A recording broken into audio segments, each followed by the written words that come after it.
안녕하세요. 한국경제TV 함영선입니다.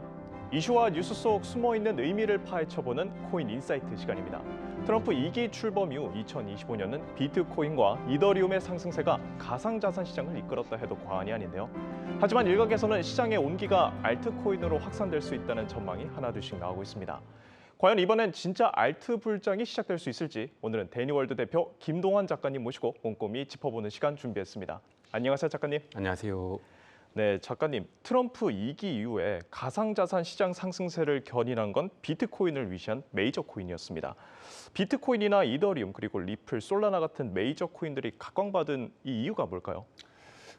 일단 가장 먼저는 이제 미국이 친암호화폐 정책을 한 게 이제 가장 큰 이유가 있고요. 그래서 암호화폐 정책이 이제 생기면서 대표적으로 이제 비트코인 ETF는 좀 시간이 되긴 했죠. 그러면서 이제 이더리움 ETF가 승인되면서 원래 예전에 이더리움 ETF가 과연 승인이 될 수 있을까 이런 고민들이 많이 있었거든요. 근데 그 이더리움 ETF가 이제 승인이 됐죠. 이제 이더리움 ETF가 승인이 됐다는 것은 다른 알트코인들도 다 승인이 될 수 있는 가능성을 열어둔 거란 말이에요. 나머지 이제 주요 메이저 알트코인들, 뭐 솔라나라든지 리플 같은 이런 이제 ETF들이 이제 승인 날짜가 이제 10월에 이제 기다리고 있습니다. 그래서 뭐 10월에 안 되더라도 올해 안에는 이제 된다는 확률이 거의 한 8, 90% 정도로 이제 지표가 나오고 있거든요.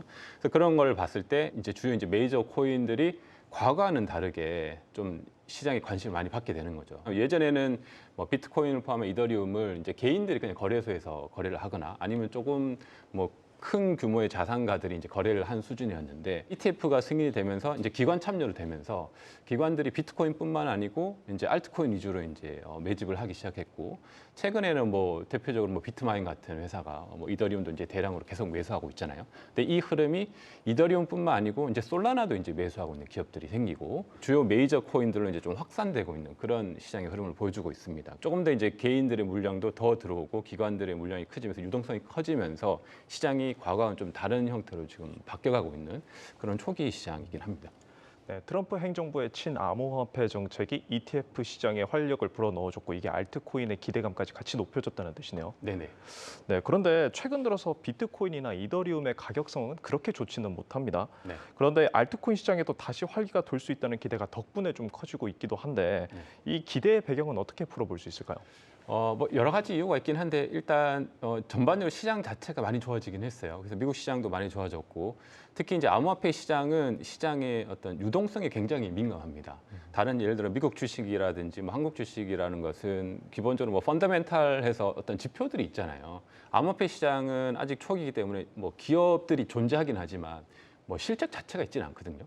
그렇기 때문에 이 암호화폐 시장은 전통적인 주식 시장하고 좀 다르게 시장의 어떤 유동성, 어떤 경제 상황 이런 거에 굉장히 민감합니다. 근데 지금 같은 상황은 이제 금리 인하도 이번에 했고 앞으로도 이제 금리 인하 기대가 높아지면서 그리고 코로나 때 이제 풀린 자금들 그 유동성이 다시 한번 이제 주식을 포함한 이제 시장으로 계속 이제 풀리는 그런 시장이죠. 그런 시장이 이제 연출되면서 이 암호화폐 쪽도 자금들이 이제 들어올 수 있는 그런 가능성이 커지면서 앞으로 이제 남아 있는 그런 여지도 이제 많이 생겨 있는 그런 상황이긴 합니다. 결국에는 알트코인의 가격이 가장 중요한 게 유동성인데 네. 이 유동성이 유독 알트코인에 좀 더 강하게 흘러 들어갈 거란 기대감이 높아지고 있다는 뜻이네요. 그렇죠. 네. 그런데 그럼 결국 이 알트코인 불장이 시작되게 된다는 그 전조를 우리 투자자들은 어떻게 알 수 있을까요? 트리거가 뭘까요? 첫 번째로 이제 비트코인 도미넌스라고 하는 지표가 있는데 그거는 뭐냐면 이 전체 암호화폐 시장 중에서 비트코인이 가지고 있는 비율을 우리가 비트코인 도미넌스라고 하거든요. 지금까지는 그 비트코인만 계속 올랐어요. 그래서 도미넌스가 계속 올랐죠. 근데 최근 한 두세 달 사이에 비트코인 도미넌스가 가장 급격하게 빠졌습니다. 그게 이제 알트코인의 어떤 불장의 어떤 시작을 좀 의미하고 그 의미는 이 비트코인의 자금이 이제 알트 시장으로 이제 넘어오는 것을 의미하거든요. 그래서 그 유동성이 이제 알트 시장으로 이제 넘어오는 거죠. 또 두 번째는 그 지표 중에서 알트코인 시즌 인덱스라고 하는 좋은 지표가 있습니다. 그건 뭐냐면 전체 이 암호화폐 시총 중에서 뭐 100위권 혹은 50위권에서 이 90일 동안 어떤 상승률이 비트코인보다 더 좋을 경우 상위에 있는 50개 코인 전부 다가 90일 동안 평균했을 때 비트코인보다 이제 성적이 다 좋아야 되는 거죠. 그럴 경우가 이제 알트코인 시즌이라고 하는데 그 시즌에 한 75일 때가 이제 알트코인 이제 불장의 시기를 알려주거든요. 근데 최근에 알트코인 시즌 75를 몇 번씩 찍었어요. 그래서 이제 어떤 시가총액이 이제 변화를 일으켰죠. 그래서 그런 이제 시그널 두 가지가 알트코인의 어떤 트리거다 이렇게 볼 수 있습니다. 그럼 크게 두 가지인 거네요. 비트코인의 비중 약화, 그러니까 네. 도미넌스가 약화되는지를 확인할 필요가 있고, 네. 그리고 시즌 인덱스, 네, 알트코인이 시즌 인덱스까지 유심히 지켜봐야 된다라고 말씀을 해주셨습니다. 그럼 만약에 이렇게 알트 불장이 실제로 온다면 어떤 코인들을 특히 주목해야 할지도 궁금합니다. 알트 불장이 왔을 때 이제 알트코인 종류가 너무 많아요. 그래서 어떤 것들은 보면 우리가 거래소에서 그냥 차트 뭐 하루에도 뭐 50%씩 이렇게 오르는 애들도 있거든요. 어떤 것은 또 50% 빠지기도 하고. 맞아요.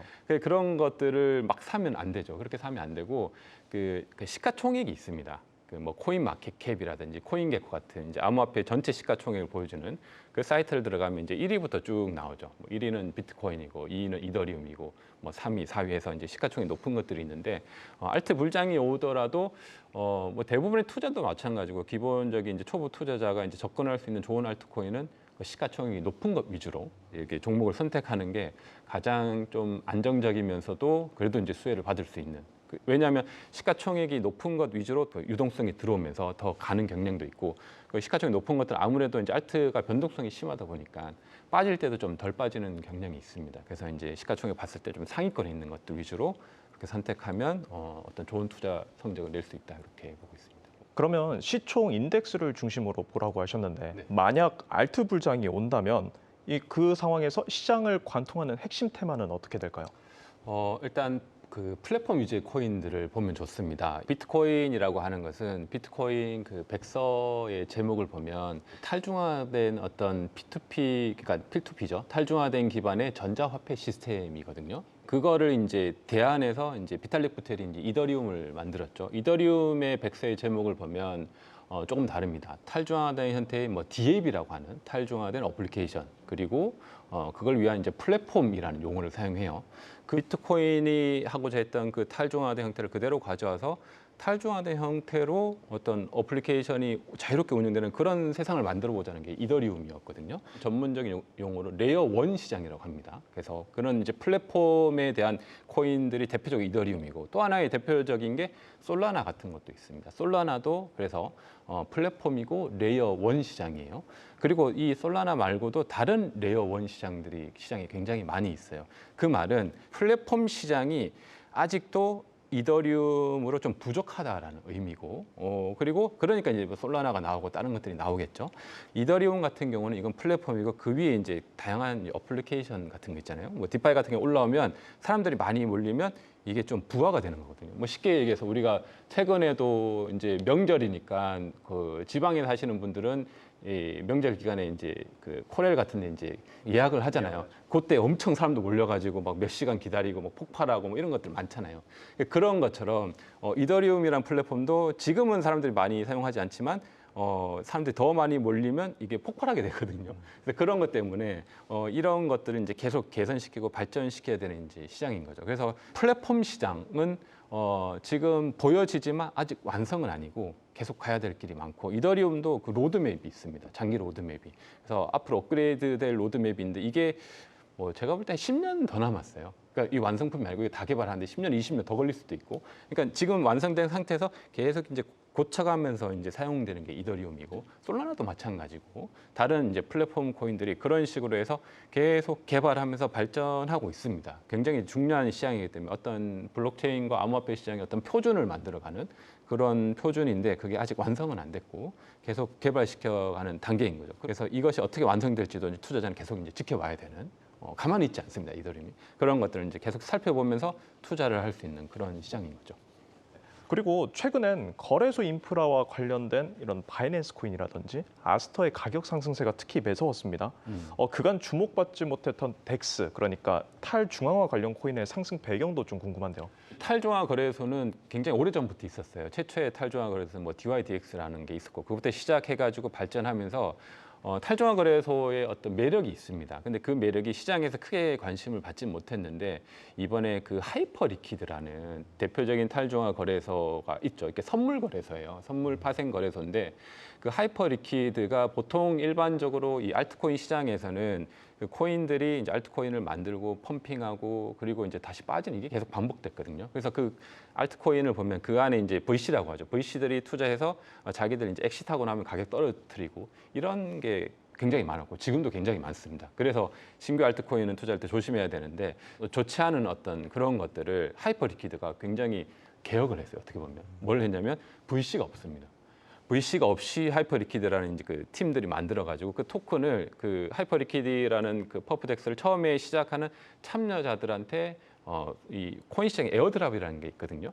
그래서 에어드랍은 무료로 코인을 주는 거예요. 주는 건데 그 사용자들한테 코인을 주는 건데 그 사용을 초기 투자자들한테 굉장히 많이 줬습니다. 그래서 초기에 한 시드를 한 1억 가지고 그 1억을 그 하이퍼 리퀴드 투자하는 게 아니고 그걸 이제 선물 파생 거래소니까 1억의 자본금을 가지고 거기서 선물 거래를 뭐 비트코인 포함한 투자를 한 사람들이 지금 그 타이밍에서 에어드랍을 받았을 때 지금 수익이 한 100억 정도 이렇게 늘었거든요. 그래서 이 시장에서 뭐 졸업자라고 하는데 졸업자 어떤 내러티브가 생기면서 한국에도 좀 있습니다. 그런 분들이 이제 인증하고 뭐 그러면서 다른 글로벌에도 그런 것을 하면서 시장의 어떤 테마를 이끌었어요. 그게 하이퍼 리퀴드였는데 그걸 따라서 이제 바이낸스 거래소 이제 힘이 있잖아요. 그래서 똑같은 컨셉으로 이제 아스터라는 걸 이제 내면서 똑같이 에어드랍도 주면서 이제 시장에서 이제 경쟁 구도로 이렇게 막 하고 있습니다. 그래서 바이낸스 포함한 다른 퍼프덱스들이 막 기다리고 있고 경쟁하면서 우리가 새로운 하이퍼 리퀴드야라면서 그런 트렌드가 있었고요. 그래서 결론적으로 이런 어떤 시장에서 어떤 VC들의 어떤 나쁜 관행을 좀 이제 해결한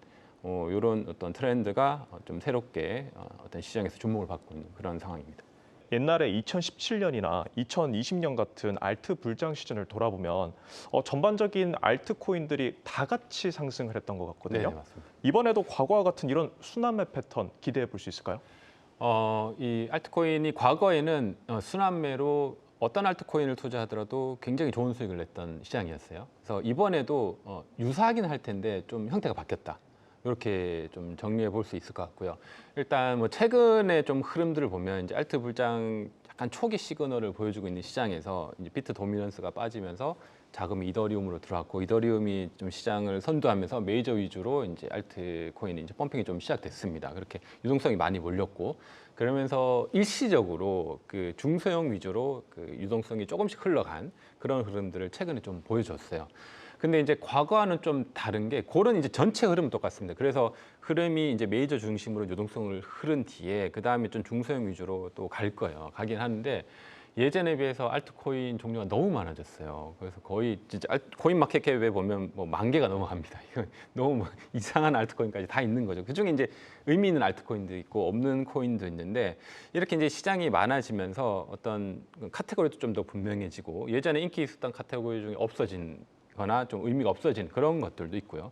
그래서 이번 좀 불장은 그런 이제 큰 순환매는 되지만 이제 이더 중심한 이제 메이저 코인에서의 어떤 자금이 중소형으로 갈 때 분명한 테마, 특히 이제 신규 코인들 위주로 좀 많이 흐르고 있고요. 그래서 신규 코인 위주로 잠깐 흐른 그런 경향들이 있고, 그래서 굉장히 과거에 오래된 코인인데 시장에서 좀 많이 밀려 있는 것들은 다시 이번 불장 때는 좀 수혜를 많이 보기 힘든 그런 코인들도 많이 있을 수가 있겠죠. 그래서 그런 것들이 좀 과거는 다른 거고, 과거는 그냥 어떤 알트코인을 갖고 있더라도 그냥 다 올랐거든요. 그래서 그냥 적당하게 픽업만 하면 시간 지나면 올라 있고 이랬어요. 그래서 그런 이제 아무 공부 안 해도 그냥 되는 그런 시장이었는데 지금 좀 많이 바뀌었습니다. 좀 공부도 많이 해야 되고 어떤 시장의 내러티브도 읽어야 되고 또 이게 워낙 또 빠르다 보니까 그런 것들을 좀 읽어야 되는 그런 이제 순환매가 있고요. 또 하나 또 큰 차이점은 과거와 다르게 이제 ETF 시장이 생겼잖아요. 그래서 ETF 시장이 생기면서 ETF 시장의 좀 특성을 우리가 이해할 필요가 있는데 과거에는 이제 거래소 중심에서 뭐 일부 고래들이 비트의 자금을 이더 포함한 알트로 왔다가 다시 이제 중소형으로 갔다가 이것을 다시 이제 비트로 가져오는 이런 흐름이었는데 ETF는 ETF에 묶여 있는 자금이잖아요. 거래소 자금이 아니고 이제 분리돼 있단 말이에요. 그래서 ETF에 투자한 자금이 이 중소형 알트로 이제 순환 펌핑하기 좀 힘든 그런 시장인 거죠. 종합적으로 보면 순환 펌핑이 되지만 비트와 이제 메이저 중심은 좀 순환 펌핑이 될 거예요. 많이 들어오지만 나머지 중소형들은 시장에 확실한 내러티브 아니면 좀 소외되는 그런 소외주들이 많이 있을 수도 있다. 왜냐하면 기관의 자금 이런 것들이 여기까지 오진 않거든요. 그래서 그런 좀 흐름들을 기대해 볼 수 있을 것 같습니다. 그리고 알트 불장은 보통 유동성 확대나 위험 자산 선호가 맞물려야 일어납니다. 네, 연준의 금리 인하 기대감은 여전하긴 한데 최근 파월이 불길한 경고를 하기도 했고 또 여러 가지 불확실성도 남아 있는데 이 투자자들이 고려해야 될 외부 리스크 무엇이 있을까요? 사실 이게 제일 어려운 질문이긴 한데요. 그래서 외부 리스크가 여러 가지가 있습니다. 일단 금리 인하가 뭐 올해 뭐 2차례 뭐 예상돼 있는데 지금도 조금 불안해졌죠. 뭐 그런 상황이고 내년도 이제 금리 인하가 예정돼 있는데 암호화폐 투자자들이 제일 중요하게 봐야 될 지표는 이제 금리 인하고요. 금리 인하가 이제 예정대로 될 건지 여기서 만약에 흔들리거나 시장이 좀 변화가 생기면 비트코인 시장이 가장 먼저 반응합니다. 비트코인 24시간이고 거래가 언제든지 일어나니까 그래서 가장 먼저 항상 반응을 했고 그렇기 때문에 일단 금리 인하가 우리가 기대한 것처럼 좀 연출이 돼야 되는 거예요. 여기서 좀 변동이 있다면 알트 불장이 오긴 할 텐데 좀 더 길어질 수 있다. 이런 부분이 있고요. 그리고 또 외부적인 이제 불확실성도 있죠. 그거는 아직 우리가 알 수 없는 어떤 경제 불확실성, 뭐 예를 들어 뭐 전쟁이라든지 그런 이제 알 수 없는 불확실성 있잖아요. 그런 것들이 닥쳤을 때 비트코인 포함 알트코인 시장이 가장 먼저 좀 충격을 받습니다. 그래서 투자할 때 저 같은 경우는 그런 걸 대비해서 좀 현금 비중을 항상 좀 많이 두는 편입니다. 네, 그럼 스테이블 코인의 역할 확대 그리고 기관 자금 유입으로 인한 알트코인에 대한 시장의 영향은 어떻게 볼 수 있을까요? 일단 스테이블 코인 같은 경우 이 알트코인 시장에서 어떤 기축 통화로서의 역할을 합니다. 원래 이 비트코인이 전체 암호화폐 시장에서 기축 통화 역할을 하는 거고 자산 역할이 있지만 변동성이 심하잖아요. 근데 알트코인 시장은 기존의 어떤 전통 금융 시장을 이 암호화폐 기반의 디지털 자산으로 바꿀 수 있는 그런 플랫폼 시장이거든요. 기존의 금융을 대체를 해야 되니까 그런 대체를 할 때 가장 중요한 역할을 하는 게 이제 스테이블 코인입니다. 예를 들어서 스테이블 코인으로 할 수 있는 게 어떤 게 있냐면 뭐 시장에서는 스테이블 코인을 뭐 결제에 쓴다 이런 이야기도 있지만 그것도 뭐 일종의 이제 방면이긴 하고요. 그거는 근데 전통 금융도 하고 있는 거잖아요. 하고 있는 걸 조금 더 효율적으로 좀 수수료 저렴하게 할 수 있는 거고 그것보다는 이 블록체인 기반에서는 그 탈중화된 금융이라고 해서 우리가 이제 디파이라고 하는 탈중화된 파이낸셜죠. 그 시장이 있는데 거기에 여러 시장이 있습니다. 대표적인 게 이제 예금과 대출 상품 시장이 있고 또 하나는 탈중화된 거래소라고 하는 덱스 두 가지가 이제 축을 이루는데 탈중화된 거래소는 말 그대로 중화 거래소 아닌 개인과 개인이 거기서 자유롭게 거래를 할 수 있는 거예요. 지갑 대 지갑대로 이제 자유롭게 거래할 수 있는 시장이고 더 중요한 게 이제 예금 대출 시장인데 이거는 실제 우리가 전통 금융 시장에서 사용을 하고 있죠. 예금을 하면 뭐 이자도 받고 대출도 하는데 이 암호화폐로도 그것이 가능합니다. 그래서 거기서 이제 예금을 맡기는데 예금을 뭐 비트코인도 맡길 수 있고 이더리움도 맡길 수 있고 그 대표적인 스테이블 코인이 스테이블 코인 달러를 이제 예금으로 맡길 수 있는 거예요. 그래서 스테이블 코인을 이제 예금으로 맡기게 되면 보통 이제 시장마다 다르긴 한데 뭐 작게는 3%에서 뭐 5%또 어떤 시장은 7% 이렇게 이자를 줍니다. 근데 그게 어떤 장점이 있냐면 그 예금을 맡기는데 이 예금을 기반으로 해서 대출도 일으킬 수 있고요. 스테이블 코인을 맡기고 일시적으로 내가 비트코인을 대출해서 그 비트코인을 가지고 추가적인 또 레버리지로 일으킬 수 있죠. 뭐 선물 시장에서 또 그 활용한다든지 뭐 여러 가지로 쓸 수 있는 게 굉장히 많이 있습니다. 이 디파이 시장은 특징이 전통 금융이 할 수 있는 예금 대출을 똑같이 다 구현할 수 있어요. 더 빠르고 더 투명하고 근데 비용이 거의 들지 않아요. 운영하는데. 그러니까 블록체인 기반이니까 이런 디파이 서비스를 운영하는데 인원이 뭐 적게는 10명에서 20명, 뭐 많아봤자 한 3, 40명이면 하나의 그 디파이 서비스를 만들어서 운영하고 관리하는 게 다 되거든요. 그래서 그런 시장이 스테이블 코인이 디파이 시장에서 활용될 수 있기 때문에 그런 시장이 열린 거고 그렇게 했을 때 결국에 이 스테이블 코인 시장이 그 어떤 블록체인 시장에서의 어떤 가장 혁신적인 상품이에요. 여기에 또 변화가 있습니다. 최근에 이제 많은 기관들이 들어오면서 기관이 가지고 있는 이더리움이라든지 비트코인이라든지 혹은 뭐 스테이블 코인을 디파이 시장의 예금 상품으로 이렇게 예치하는 그런 일들이 많이 벌어지고 있어요. 그래서 사람들이 스테이블 코인이 왜 필요해 이렇게 이야기하는데 실제 스테이블 코인을 가지고 그 디파이 같은 데 활용하시는 분은 일반 예금 상품보다 훨씬 높은 수익을 계속 내고 있거든요. 그러면 리스크가 있지 않냐 하는데 굉장히 상위권에 있는 안정적인 디파이들은 뭐 큰 리스크는 없이 할 수 있습니다. 그래서 왜냐하면 리스크가 있으면 기관들이 자금을 안 넣겠죠. 그래서 그런 어떤 현재의 상황들이 복합적으로 스테이블 코인과 기관 자금 이것이 알트코인 시장의 이제 볼륨을 계속 증대시키는 실제 이제 필요성이죠. 알트코인들이 만드는 게 이런 플랫폼 시장인데 그것이 유효해지고 있다는 어떤 증거이기도 하고 그렇게 좀 정리를 해볼 수 있을 것 같습니다. 결론은 간단하네요. 스테이블 코인의 확대가 알트코인 시장의 확대로 이어진다. 네, 맞습니다. 아, 좋네요. 네.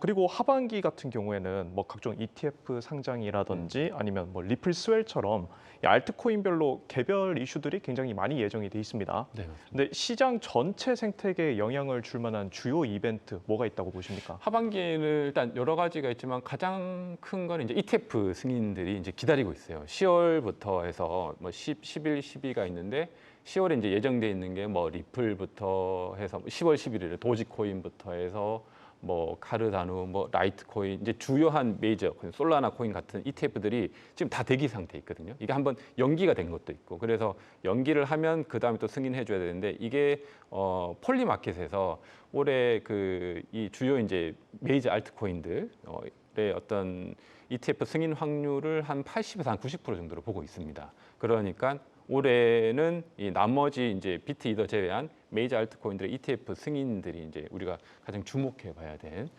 그런 이슈 중에 하나일 것 같습니다. 그럼 가장 중요한 게 결국 ETF 상장이라는 거네요. 그렇죠. ETF 상장의 승인이죠. 네. 그럼 이건 좀 다른 질문이긴 한데 이 ETF 상장 예정인 것들 중에 특히 눈길이 가시는 게 있으십니까? 특히 승인 확률이 높다고 보는 건 폴리마켓에서 보는 것들은 뭐 도지코인 같은 거 승인 확률이 높고, 리플도 이제 오랫동안 해야죠. 리플도 승인 확률이 높고, 라이트코인 이렇게 승인 확률이 거의 한 80, 90% 이렇게 폴리마켓에서 이야기를 하고 있더라고요. 그래서 그런 것들이 이제 승인이 됐을 때 이미 시장에서 근데 가격이 좀 선반영되긴 했습니다.